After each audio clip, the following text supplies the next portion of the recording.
Hello बच्चों, कैसा हाल चाल। उम्मीद है सब ठीक ठाक होंगे, मज़े में होंगे। तो आज की इस लेक्चर में हम 3.3 को कवर करेंगे। अगर पूरा न हुआ इस वीडियो में तो इंशाल्लाह इसका अगला हिस्सा फिर अगले वीडियो में करेंगे, लेकिन हम कोशिश करेंगे कि पूरा का पूरा कवर हो जाए इस वीडियो में।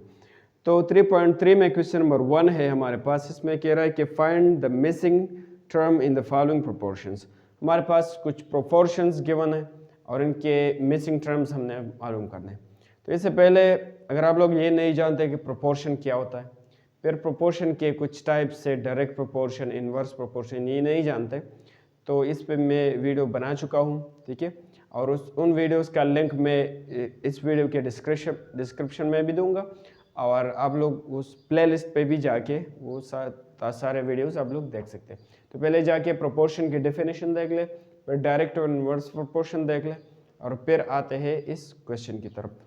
तो क्वेश्चन 1 में हमारे पास जो पार्ट ए है, हमारे पास क्या है यहाँ पर 88 और रेशो लिया गया है 11 के साथ, फिर equal is equal to x, और हमारे पास है 9, ठीक है 9।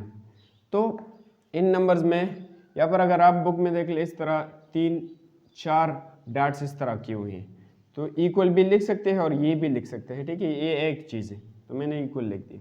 ये प्रोपोर्शन की जो है ना साइन है, ठीक। तो अब इसमें हमने क्या मालूम करना है, ये x की वैल्यू फाइंड करनी है, ठीक है।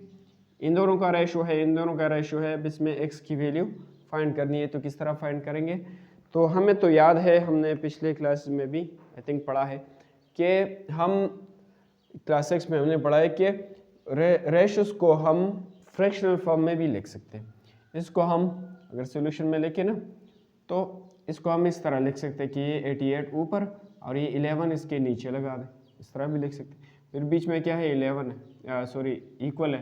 फिर इसको इस तरह लिख सकते हैं कि x ऊपर, ये पहला वाला ऊपर है, ये दूसरा वाला इसके नीचे, इस तरह लिख सकते हैं, ठीक है। अब इसमें हम क्रॉस मल्टीप्लिकेशन करेंगे। क्रॉस मल्टीप्लिकेशन किस तरह होता है कि ये 88 मल्टीप्लाई हो जाएगा इस 9 के साथ, और ये x मल्टीप्लाई हो जाएगा 11 के साथ। इस तरह क्रॉस में मल्टीप्लिकेशन करेंगे, ठीक है। ये आप लोग ना करें, लेकिन मैं सिर्फ आपको बता रहा हूँ, समझा रहा हूँ। तो आप लोग पहले 11 और x को मल्टीप्लाई करें, तो 11 और x जब मल्टीप्लाई किया जाए तो क्या बनेगा, 11x ही बनेगा, ठीक है। आप लोग ये चीज़ें पढ़ चुके हैं। जब कोई नंबर किसी वेरिएबल के साथ मल्टीप्लाई होता है तो इस तरह 11x मल्टीप्लाई करें तो 11x बन गया। अब हम 9 और 88 को भी मल्टीप्लाई करेंगे, 88 मल्टीप्लाइड बाई 9, ये दोनों मल्टीप्लाई हो गए। अब हमने इसमें x की वैल्यू फाइंड करनी है, तो x की वैल्यू फाइंड करने के लिए इसके आगे क्या है 11 है, इसको ख़त्म करना होगा। तो इसके लिए हम इसको अगर 11 पर डिवाइड करें ना, तो 11 के साथ कैंसिल हो जाएगा, तो हमें क्या मिलेगा, x मिलेगा। तो हम लिखेंगे कि डिवाइडिंग बोथ साइड्स बाय 11, हम दोनों साइड्स को फिर डिवाइड करेंगे। अगर एक साइड को करेंगे तो फिर दोनों को करेंगे, ठीक है। Dividing both sides by 11, x के आगे जो भी है उसके ऊपर, उस पर ये दोनों साइड्स डिवाइड कर ले। तो 11x ये भी डिवाइड कर ले 11 पर, फिर इक्वल टू 88 मल्टीप्लाइड बाई 9, ये भी आप लोग डिवाइड करें 11 पर, ठीक है। तो इसको हम बैलेंसिंग मेथड कहते हैं। जो नंबर यहाँ लगाना है वो यहाँ भी लगाना है, ठीक है। तो 11 के साथ कट जाता है, हमें सिर्फ क्या मिलता है, x मिलता है। ये दोनों कैंसिल हो गए, हमें x मिल गया। अब x का वैल्यू हम यहाँ पर लिखेंगे, x की वैल्यू। तो ये 11 पर डिवाइड हो सकता है, 11 1s are 11, 11 8s are 88, 8 आ गया। अब 8 और 9 क्या है, मल्टीप्लाई है, तो मल्टीप्लाई करें। 8 9s are 72, तो क्या आता है 8 9s are 72, तो x हमारा क्या आ गया 72। तो हमने मिसिंग टर्म को फाइंड कर दिया। अब पार्ट बी में इस x की वैल्यू फाइंड करते हैं। जो x का इस अगला में एक दूसरा मेथड भी है, इस तरह एक्सट्रीम्स और मीन्स को मल्टीप्लाई करें, लेकिन वो थोड़ा लेंथी प्रोसेस है, हम अपने हिसाब से करेंगे जिस तरह पिछले पार्ट में किया। तो फ्रैक्शंस हम इस तरह भी लिख सकते हैं कि इन रेशोज हम फ्रैक्शनल फॉर्म में भी लिख सकते हैं, 13 ऊपर और 52 नीचे, आप लोग इस तरह भी लिख सकते हैं इसको। फिर बीच में इक्वल है, इक्वल की जगह आप लोग ये 4 डॉट्स भी लगा सकते हैं। फिर 5 ऊपर ये नीचे इस तरह लिखे, 5 ऊपर ये x नीचे, तो इस तरह बन गया। अब इसमें क्रॉस मल्टीप्लिकेशन करना है, क्रॉस में इस तरह, तो 13x के साथ और 52 15 के साथ, ठीक है। तो 13 और x मल्टीप्लाई करें क्या बन जाएगा, 13x बन जाएगा, ठीक है। और हम मल्टीप्लाई करेंगे 52 और 52 और 15 को भी, दोनों को भी मल्टीप्लाई किया। अब x मालूम करने के लिए दोनों साइड्स को 13 पर डिवाइड करना होगा कि 13 यहाँ से ख़त्म हो जाए, हर में क्या मिल जाए, x मिल जाए। हमने तो ये फाइंड करना है ना, मिसिंग टर्म यही है। तो हम लिखेंगे dividing both sides by 13। x के आगे जो भी है इस पर दोनों साइड्स को डिवाइड करें। तो ये 13x है, इसको भी 13 पर डिवाइड किया। अब इस साइड को भी 13 पर डिवाइड करते, 52 क्रॉस 15, इसको भी 13 ही पर डिवाइड करें। तो क्या हो जाएगा यहाँ पर, 13 और 13 कैंसिल हो जाएंगे, हमें क्या मिलेगा, x मिलेगा। तो x मिल गया। अब इक्वल यहाँ पर अगर देखें तो इनमें से कोई भी अगर 13 पर डिवाइड हो सकता है तो करें। तो 52 13 पर डिवाइड हो सकते हैं। अगर 13 को हम 4 से मल्टीप्लाई करें, 4 3 ज़ार 13 को अगर 4 से मल्टीप्लाई किया जाए, 4 3 ज़ार 12, 4 1 ज़ार 4 1 5 52 आता है ना। तो 31 ज़ार 13 1 ज़ार 13, 13 4 ज़ार 52, 4 आ गया। अब 4 और 50 को आप लोग मल्टीप्लाई करें तो 15 को, तो 4 और 15 क्या आता है, 15 4 60, तो 4 15 ज़ार 60, तो हमारा आंसर यही आ गया। हमने x को फाइंड कर लिया। अब हमारा पार्ट सी है, तो इसमें x की वैल्यू फाइंड करनी है, इस x की। तो सोल्यूशन में हम इसको इसी तरह भी लिख सकते हैं कि x ऊपर, ये 200 नीचे इस तरह, फिर इक्वल ये ऊपर ये वाला नीचे 65 ऊपर और ये 100 नीचे, ठीक है। फिर क्रॉस मल्टीप्लिकेशन करेंगे, जब भी फ्रैक्शंस आए और इनके बीच में इक्वल साइन हो तो आप क्रॉस मल्टीप्लिकेशन कर सकते हैं। तो 100 और x को मल्टीप्लाई करेंगे, बन जाएगा 100x, ठीक है।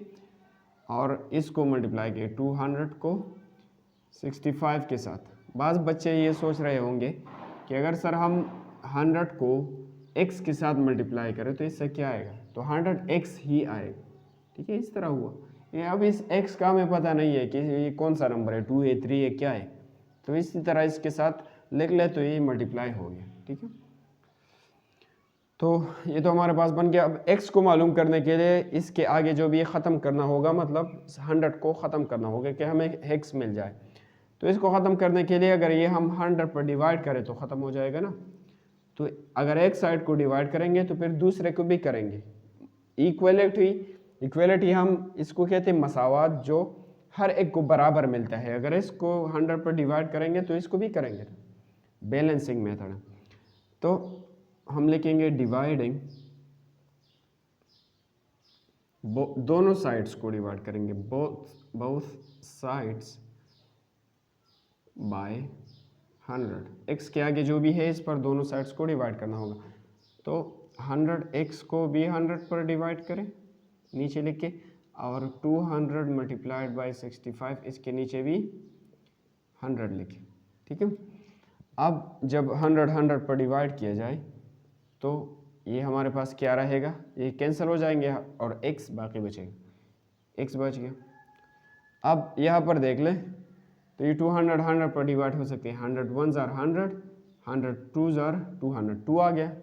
और 2 और 65 आप लोग मल्टीप्लाई करें तो आंसर आ जाएगा। 1 अगर नीचे ना भी लिखे तो भी कोई फ़र्क नहीं पड़ता इससे, तो 1 को हम इग्नोर कर लेते हैं। 2 5 ज़ार 10, 1 कैरी हो गया यहाँ पर, 2 6 ज़ार 12 और 1 13, तो हमारा आंसर क्या आ गया, 130। अब हमारा पार्ट डी है, तो इसमें x की वैल्यू फाइंड करते हैं। तो इससे भी वही प्रोसेस हमने करना है। सोल्यूशन में आप इसको फ्रैक्शनल फॉर्म में लेके, ये पहला वाला ऊपर लेके, इसके बाद ये दूसरा वाला इसके नीचे, फिर ये इक्वल, इस तरह ये आप भी करें, x ऊपर 43 इसके नीचे, फिर क्रॉस मल्टीप्लिकेशन होगा ये इसके साथ और ये इसके साथ, ठीक है। 32x के साथ मल्टीप्लाई करें तो क्या आएगा, 32x ही आएगा, इस तरह मल्टीप्लाई हुआ, ठीक है, आसान बात है। फिर हमने 512 और 43 को भी मल्टीप्लाई करना, तो ये x के साथ हुआ, ये आ गया, और ये भी हमने मल्टीप्लाई कर दी। अब x को मालूम करने के लिए दोनों साइड्स को इस नंबर पर डिवाइड करना होगा कि ये ख़त्म हो जाए, हमें x मिल जाए। तो डिवाइडिंग both sides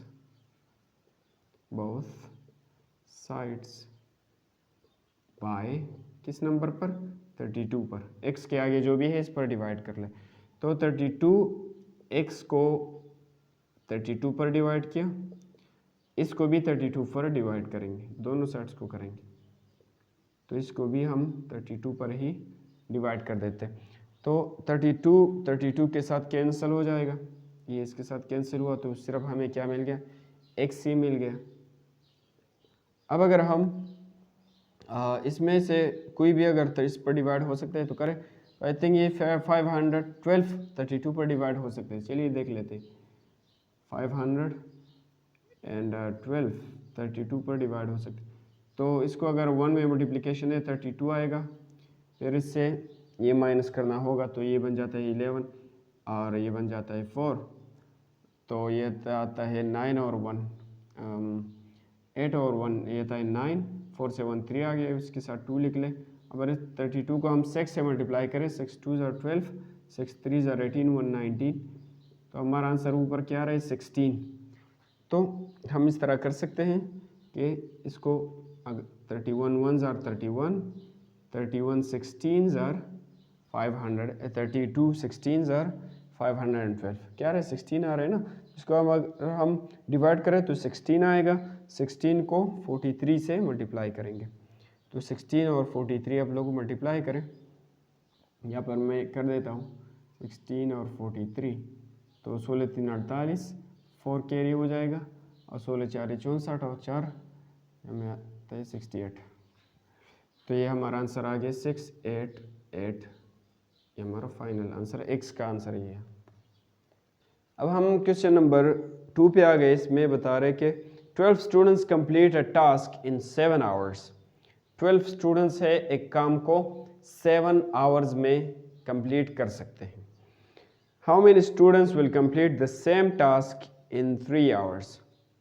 लेकिन जब हमारे पास आवर्स की तादाद हम कम करें, 7 से डायरेक्ट 3 पे आ जाए, तो इसके लिए कितने स्टूडेंट्स दरकार होंगे।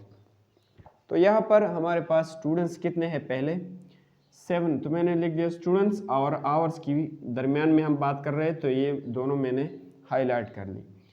हमारे पास कितने स्टूडेंट्स है, पहले हमारे पास स्टूडेंट्स जो है 12 है, ठीक है, स्टूडेंट्स 12 है, और एक काम को कितने आवर्स में कंप्लीट करता है, 7 आवर्स में, ठीक है। तो हम लिखते हैं 7 आवर्स के नीचे मैंने 7 लिख दिया, स्टूडेंट्स कितने हैं 12।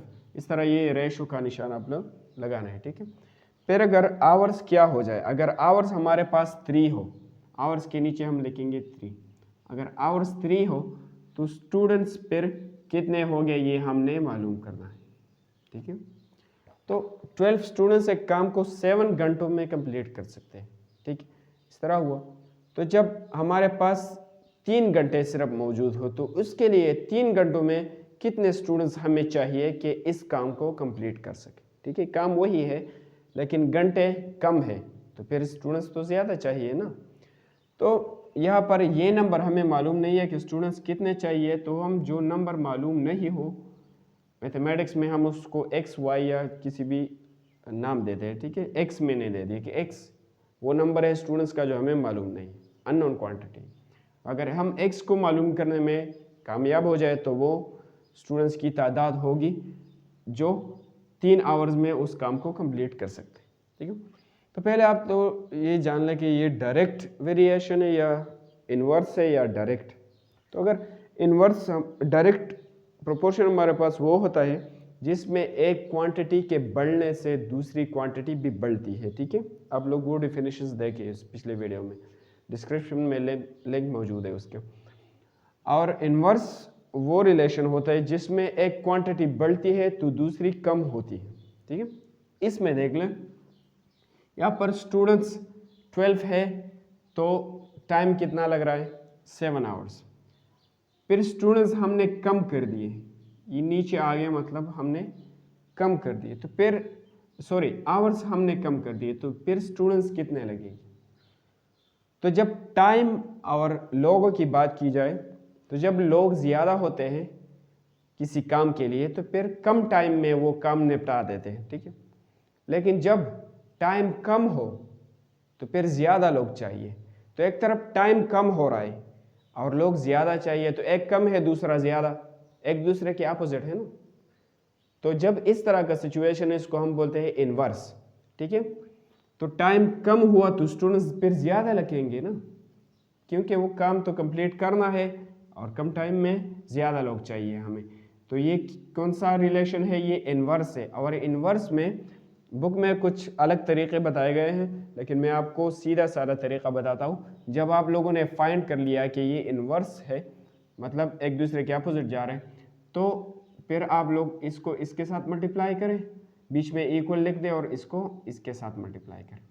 इस तरह हमने करना होगा। बुक में कुछ अलग तरीके हैं, लेकिन मैं आपको आसान तरीका बताता हूँ।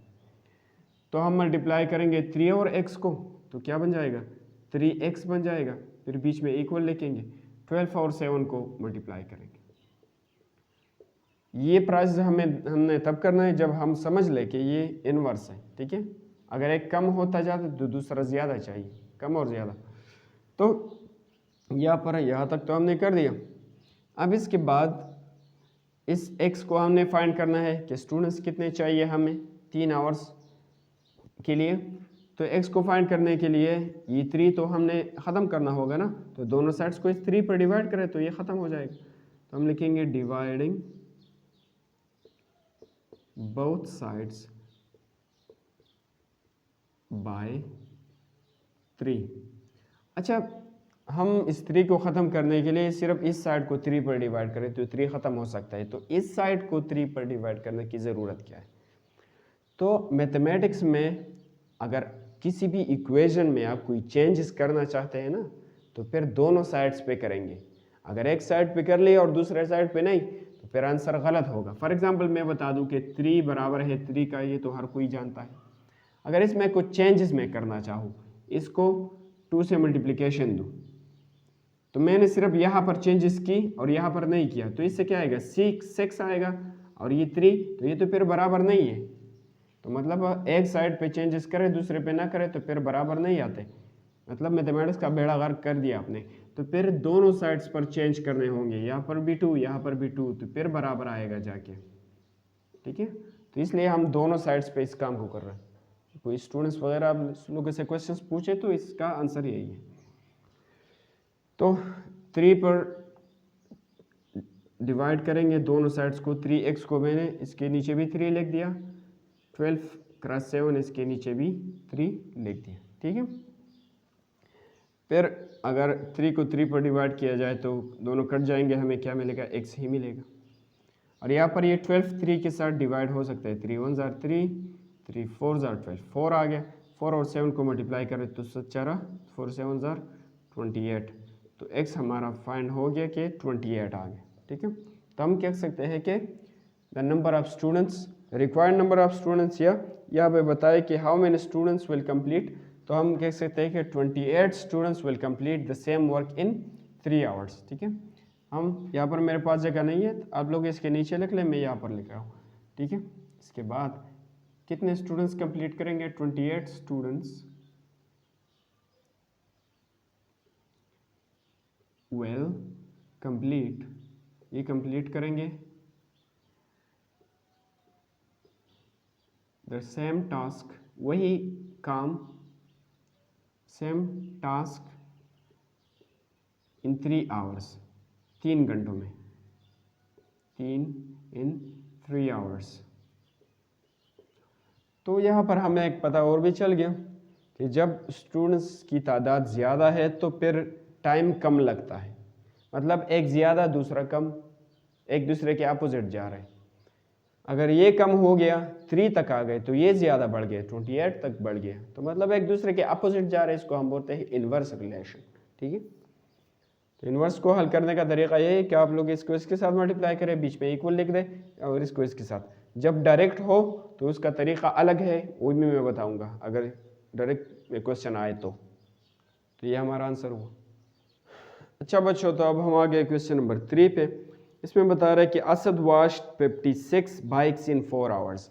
असद ने 56 बाइक्स को 4 आवर्स में वॉश किया, मतलब पानी से नहला दिया, ठीक है, साफ कर दिया। तो अब how many bikes can be washed in 7 hours, तो 7 घंटों में वो कितने बाइक्स को वॉश करेगा, ठीक है। 4 आवर्स में तो इतने बाइक्स वॉश किए गए 56, तो 7 आवर्स में कितने बाइक्स वॉश होंगे वो हमने फाइंड करना है, ठीक है। तो मैंने लिख दिया, हमारे पास यहाँ पर दो चीज़ों की बात हो रही है, एक तो बाइक है जो वॉश हो रहे और दूसरी तरफ टाइम है, इन दोनों का रेशो हम ले लेते हैं, ठीक है। तो पहले कितने बाइक्स थे, 56 बाइक्स थे हमारे पास, और इसके लिए टाइम रेशो का निशान लगा, टाइम कितना था 7 आवर्स। चलिए देख लेते हैं, इसका टाइम 4 आवर्स है, ठीक है, 4 आवर्स में हुआ। तो 56 और 4, फिर अगर आवर्स हमारे पास 7 हो जाए तो 7 के नीचे, टाइम के नीचे हम लिखेंगे 7। अगर आवर्स हमारे पास 7 हो जाए तो फिर ये बाइक्स कितने वॉश होंगे ये हमें पता नहीं है। जो चीज़ हमें पता नहीं है उसके लिए हम लिखते हैं x, जो अननोन क्वांटिटी बाद में मालूम करेंगे। तो इसको अब x की वैल्यू हम फाइंड करेंगे तो बाइक्स की वो तादाद आएगी, ठीक है। तो इसको हल करने से पहले आप लोग ये समझ लें कि ये डायरेक्ट है या इन्वर्स है, ठीक है। तो अगर हम टाइम और काम की बात कर ले, जब टाइम ज़्यादा हो तो ज़्यादा काम होगा, जब टाइम कम हो तो कम होगा, ठीक है। तो यहाँ पर देख ले, जब बाइक्स 56 थे तो कितने घंटे लगते थे, 4 घंटों में। अगर टाइम ज़्यादा हुआ तो फिर बाइक्स भी ज़्यादा कवर होंगे ना, बाइक्स भी ज़्यादा। तो जब टाइम आपके पास ज़्यादा हो तो आप लोग ज़्यादा काम करेंगे, जब टाइम कम हो तो कम काम करेंगे, ठीक है। मतलब एक दूसरे के अपोजिट नहीं जा रहे। जब टाइम ज़्यादा हो काम भी ज़्यादा होगा, एक डायरेक्शन में जा रहे। जब टाइम कम होगा काम भी ज़्यादा, काम भी कम होगा, दोनों एक डायरेक्शन में। तो इसको हम बोलते हैं डायरेक्ट, राइट, एक ही डायरेक्शन में जा रहे।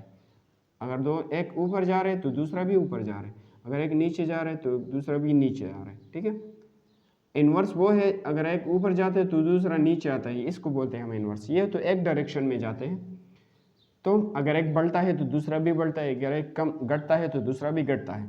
तो मतलब डायरेक्ट है। और डायरेक्ट को हल करने के लिए हम, बुक में तो अलग मेथड है लेकिन यहाँ पर मैं आसानी से के साथ कर रहा हूँ, इनको मल्टीप्लाई करें, फिर बीच में इक्वल लिख लें और इनको मल्टीप्लाई करें। पिछले क्वेश्चन 2 में हमने इस तरह मल्टीप्लाई किया था, वो इन्वर्स था, यहाँ पर डायरेक्ट है। तो आप लोग सिर्फ ये जान लें कि टाइम और काम के दरमियान में कौन सा रिलेशन है, डायरेक्ट है। जब काम टाइम ज़्यादा हो तो काम भी ज़्यादा होगा, जब टाइम कम हो तो कम भी कम हो, काम भी कम होगा, ठीक, तो डायरेक्ट है।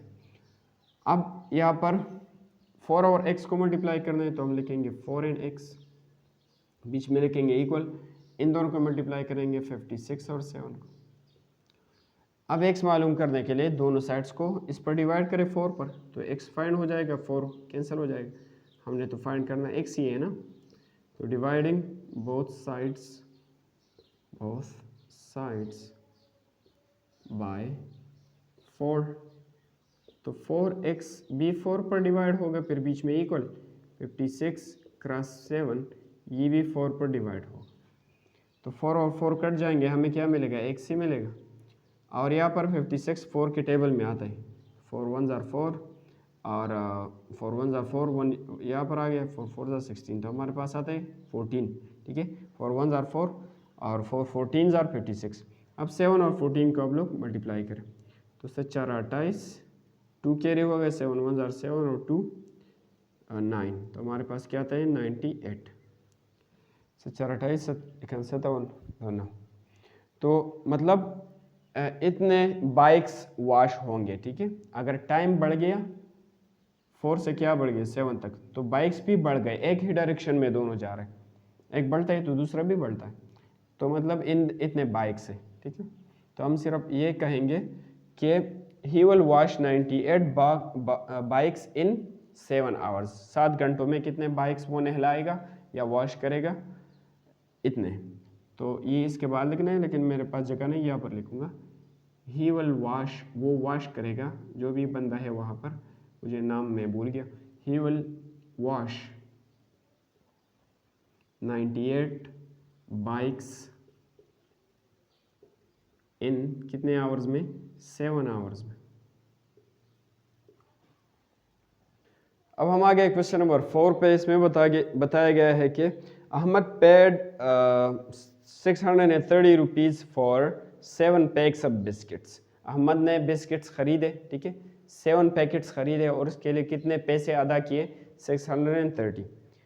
How many biscuits packs can he buy for 1260 rupees. अगर वो 1260 रुपीज़ अदा करता है तो इतने पैसों के कितने पैकेट्स आएंगे, वो हमने बताना है। तो यहाँ पर हमारे पास पैसों की बात हो रही है और बिस्किट्स की पैकेट्स की बात हो रही है, पैक्स की बात। तो मैंने लिख दिया RS रुपीज़ और दूसरी तरफ बिस्किट्स और बीच में रेशो ले लिया, ठीक है। तो पहले कितने रुपीज़ हैं, 630 रुपीज़, और इस पे कितने पैकेट्स आते हैं, उसके 7 पैकेट्स आते हैं, 7, ठीक है। इसके नीचे में 7 लगा दिया, रुपीज़ के नीचे 600। अब जब हमारे पास रुपीज़ कितने हैं, 1260, जब रुपीज़ हमारे पास है 1260, इसके नीचे लिख दिया। तो अब यहाँ पर इस इतने पैसों के कितने पैकेट्स आएंगे, ठीक है, वो ख़रीदेगा, तो वो हमें पता नहीं है, तो हम ले लेंगे x और x को फाइंड करेंगे बाद में। तो अब ये समझ ले क्वेश्चन को हल करने से पहले कि इन्वर्स है या डायरेक्ट। डायरेक्ट वो होता है जब एक क्वांटिटी बढ़ती है तो दूसरी भी बढ़ती है, जब एक कम होती है तो दूसरी भी कम होती है। और इन्वर्स वो होता है जब एक क्वांटिटी बढ़ती है तो दूसरी कम होती है, एक दूसरे के अपोजिट जाते हैं। तो अगर इनको देख ले तो जब हमारे पास पैसे ज़्यादा है तो बिस्किट्स भी ज़्यादा आएंगे, जब पैसे कम है तो बिस्किट्स भी कम आएंगे। तो मतलब एक ही डायरेक्शन में जा रहा है, ये है डायरेक्ट, ठीक है। जब एक ज़्यादा है तो दूसरा भी ज़्यादा है, जब एक कम है तो दूसरा भी कम है, मतलब एक डायरेक्शन में है। तो इसको हम बोलते हैं डायरेक्ट क्वांटिटी। और डायरेक्ट का फिर हम इस तरह करते हैं कि इसमें इस तरह ये इसके साथ मल्टीप्लाई करते हैं, ये इसके साथ। इन्वर्स में हम इस तरह करते हैं कि ऊपर वाले ऊपर के साथ और नीचे वाले नीचे के साथ, लेकिन डायरेक्ट में इस तरह क्रॉस में हम करते हैं, ठीक है। ये प्रोसेस बुक में नहीं है, ये मैं अपने आप से कर रहा हूँ, लेकिन बहुत काम का है, ठीक है। आप लोग समझ लो, बुक वाला थोड़ा मुश्किल है। तो मतलब ये इसके साथ मल्टीप्लाई करें, ये इसके साथ, और बीच में क्या लिखना होगा, इक्वल लिखना है वो होगा, ठीक है। तो हम x और ये मल्टीप्लाई करेंगे तो ये आएगा 630 के साथ अगर x मल्टीप्लाई करें तो इस तरह मल्टीप्लाई हुआ, नज़दीक लिख ले तो मल्टीप्लाई हो गई, फिर बीच में इक्वल, फिर इन दोनों को मल्टीप्लाई करेंगे, 1260 को 7 के साथ मल्टीप्लाई हो। अब हम ये x फाइंड करते हैं तो इसके आगे क्या है, 630, तो दोनों साइड्स को 630 पर डिवाइड करें तो ये ख़त्म हो जाएगा, हमें x मिल जाएगा। हम लिखते हैं डिवाइडिंग both sides by 630। इस नंबर पर दोनों साइड्स को डिवाइड करेंगे तो 630 x को भी डिवाइड करेंगे 630 पर, और बीच में इक्वल 1260 को 7 इसको भी डिवाइड करेंगे 630 पर, ठीक है। अब ये दोनों तो कैंसिल हो जाएंगे एक दूसरे के साथ, हमें सिर्फ क्या मिलेगा, x ही मिलेगा। और चलिए इसको इस पर डिवाइड करते हैं कि ये डिवाइड हो सकता है कि नहीं। 2 3 ज़ार 6, 2 6 ज़ार 12, यस। अगर इसको हम 2 में मल्टीप्लिकेशन देना तो ये ऊपर वाला आता है, मतलब 631 ज़ार 630 और 632 ज़ार 1260। अगर हम यहाँ पर देख लें 630 को 2 से मल्टीप्लाई करें तो क्या आएगा, यही 1260 आएगा। तो मैंने आंसर में क्या लिख दिया, 2 लिख दिया, इसको इस पर डिवाइड करें 2 आएगा। अब 2 और 7 मल्टीप्लाई करें तो क्या बन जाता है, 7 2 ज़ार 14, तो हमारा x क्या आ गया, 14। मतलब इतने पैसों के कितने पैक्स आएंगे, पैकेट्स 14 पैक्स बनेंगे, ठीक है। तो हम सिर्फ इंग्लिश में ये लिखेंगे कि इतने पैसों के 14 पैक्स वो ख़रीदेगा, ठीक है। तो हम सिर्फ ये बताएंगे कि वो 14 पैक्स बाय करेगा इतने पैसों में, सिर्फ इंग्लिश में लिखना है। हम लिखेंगे कि ही विल बाय, वो ख़रीदेगा, ही विल बाय 14 पैक्स इन कितने पैसों में, ₹1260, इन रुपीज़ में वो 14 पैक्स को ख़रीदेगा। अब हम आ गए क्वेश्चन नंबर 5 पे, इसमें बता रहा है कि 14 tubewells can fill a water tank in 45 minutes. हमारे पास ट्यूबवेल्स हैं, ठीक है, जो पानी निकालता है ज़मीन से। तो अगर 14 ट्यूबवेल्स हम लगाएं तो वो एक टैंक को, जो पानी का टैंक होता है, उसको 45 मिनट्स में पूरा भर सकता है। तो 14 ट्यूबवेल्स 45 मिनट्स में एक टैंक को भर सकता है, ठीक है। अब if 4 tubewells are out of order, अगर इसमें से 4 ट्यूबवेल्स ख़राब हो जाए, तो 14 है, 4 ख़राब हो जाए तो कितने बाकी बचेंगे, 10 बचेंगे। तो 10 ट्यूबवेल्स अब क्या करेंगे, how long will the remaining tubewells take to fill the tank. तो अब जो बाकी बच गए ये ट्यूबवेल्स कितना टाइम लेंगे कि एक टैंक को भर सके पानी से, ठीक है। तो हमने बताया कि यहाँ पर दो चीज़ें हैं, ट्यूबवेल्स हैं, ठीक है, और टाइम है हमारे पास मिनट्स में। तो पहले हमारे पास कितने ट्यूबवेल्स हैं, 14 ट्यूबवेल्स हैं, ठीक है, 14 हमने ले लिए। फिर ये रेशो इक्वलेंस लगाए और कितने मिनट्स में कंप्लीट कर सकते हैं, 45 मिनट्स में, ठीक है। तो 14 और 45। अब जब इनमें से 4 ट्यूबवेल्स ख़राब हो जाए, तो जब 4 ख़राब हो जाए तो कितने बाकी बचेंगे, 10 बाकी बचेंगे ना। तो हम लिखेंगे 10। तो जब 10 ट्यूबवेल्स है हमारे पास, तो कितने टाइम में एक टैंक को फिर पानी से भर सकेंगे, ठीक है।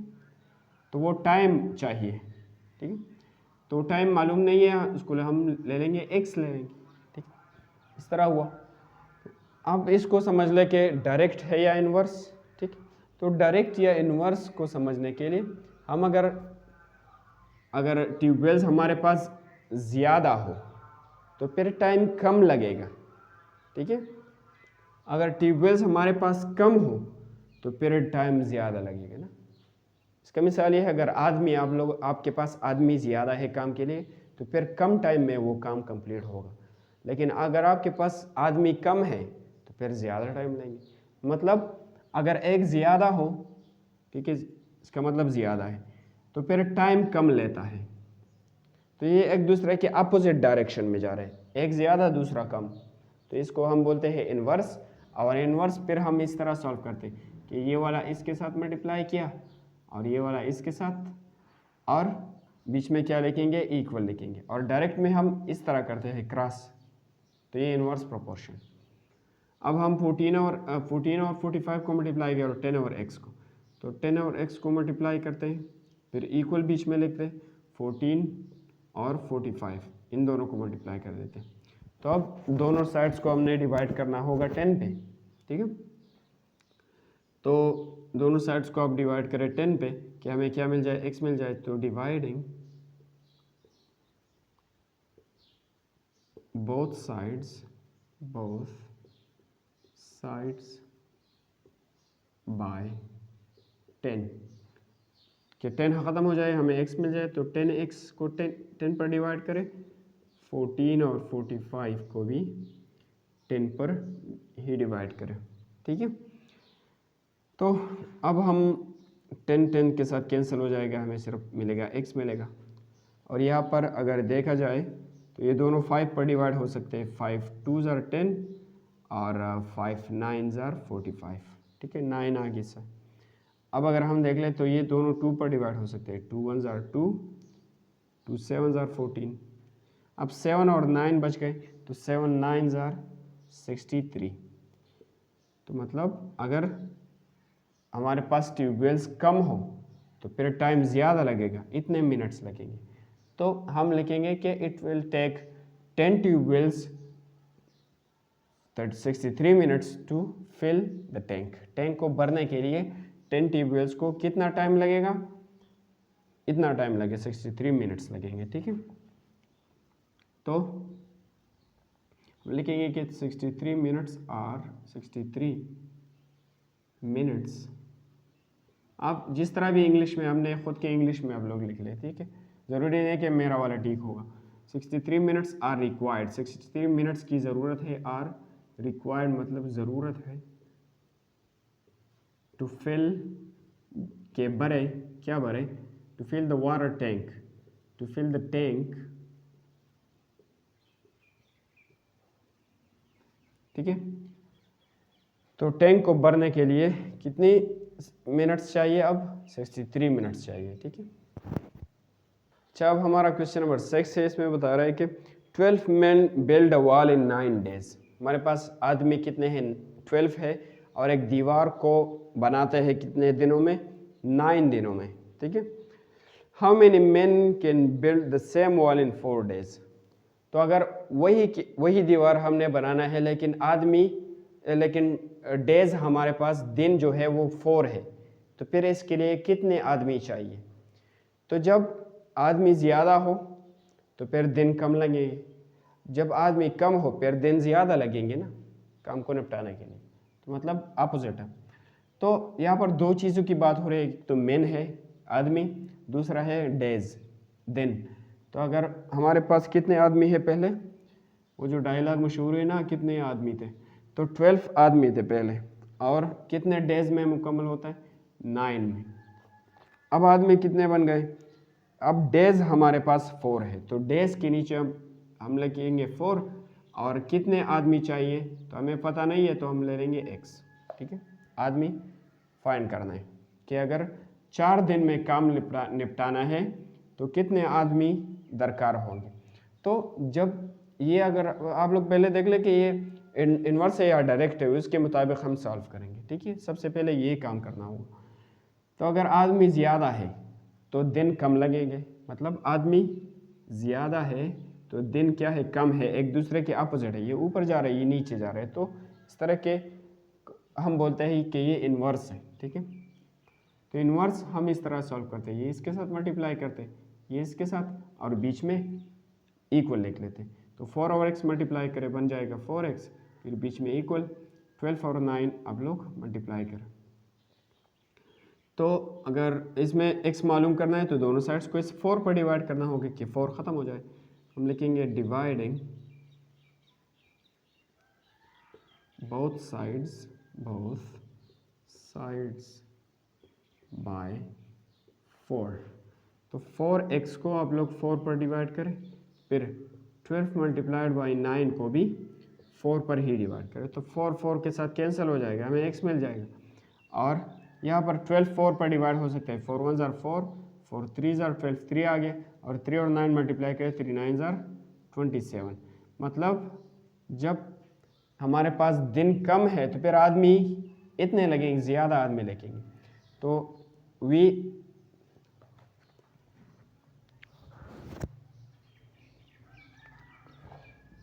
सिर्फ हम ये कहेंगे कि 27 men will make the same wall in 4 days।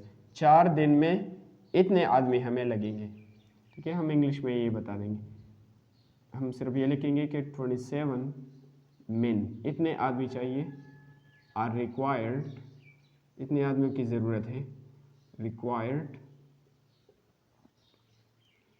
To build, के बनाए, to build the same wall, वही दीवार बनाना है, कितने दिनों में, इन 4 डेज, 4 डेज। तो 4 दिनों में कितने आदमी फिर लगेंगे, 27।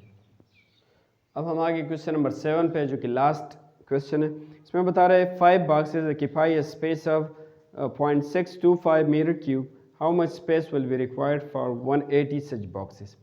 हमारे पास पहले बॉक्सेस की तादाद है 5, और वो कितनी जगह घेरती है, जो बॉक्सेस रखेंगे ना तो जगह घेरेगा ना, तो कितने जगह घेरती है, 0.625 मीटर क्यूब, इतनी जगह घेरती है। तो अगर how much space will be required for 180 such boxes, तो हम अगर 180 इस तरह के बॉक्सेस ले आए तो कितना जगह हमसे लेगा, कितना जगह घेरेगा, वो हमने बताना है, ठीक है। हमारे पास पहले बॉक्सेस जो है वो 5 है, ठीक है, 5 बॉक्सेस हैं, 5 बॉक्सेस 5 है, और जगह कितना घेरता है, स्पेस ऑक्युपाइड जगह कितना घेरता है वो 0.625। मेरी उर्दू कमज़ोर है, इस पर ध्यान मत दीजिए, ठीक, 0.65 मीटर क्यूब, इतनी जगह घेरती है। तो अगर बॉक्सेस कितने हो जाए, 180 हो जाए तो फिर जगह कितना घेरेंगे, ठीक है, कितना जगह उनके लिए, कितनी जगह दरकार होगी। अगर बॉक्सेस इतने बढ़ गए तो फिर ज़्यादा जगह घेरेंगे ना। तो फिर जगह हमने मालूम करना है तो उसके लिए हम ले लेंगे x, फिर x को बाद में मालूम करेंगे, ठीक है। तो आप लोग अगर देख लें तो ये इन्वर्स रिलेशन है या डायरेक्ट। तो जब चीज़ें कम हो तो फिर जगह भी कम घेरा जाएगा, मतलब कम जगह घेर लेंगे। जब चीज़ें ज़्यादा हो तो फिर जगह भी ज़्यादा घेरेंगे।